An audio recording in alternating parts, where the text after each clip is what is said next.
They told us colonization was about civilization. They told us it was about education. But what schools never taught us is the dark truth hiding beneath those words. When colonizers arrived in Africa, Asia, and the Americas, they didn't come with open hands.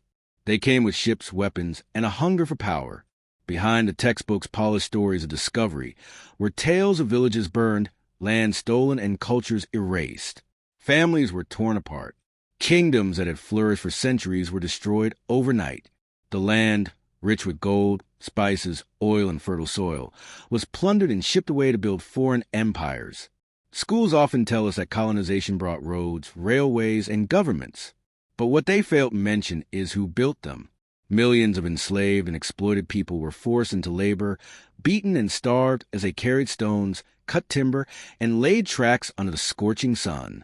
Entire populations were worked to death in mines and plantations.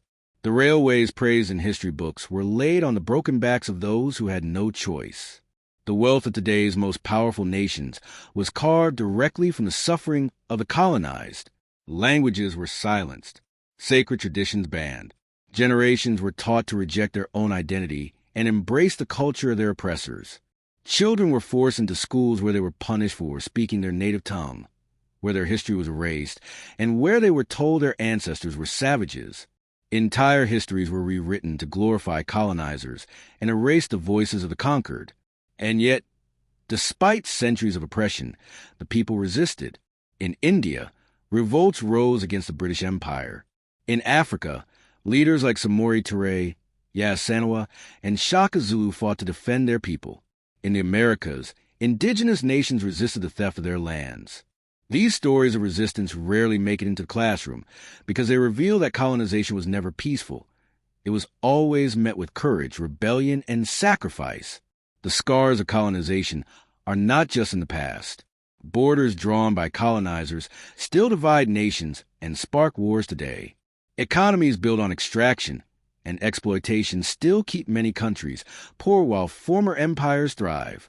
Even now, racism, inequality, and cultural erasure continue to echo across societies worldwide.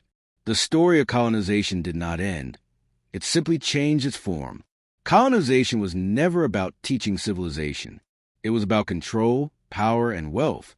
What schools never taught us is that the story we were given was only half the truth. The other half is written in the blood, the tears, and the resistance of those who lived it, and those who continue to fight its legacy today. Click the subscribe button for more.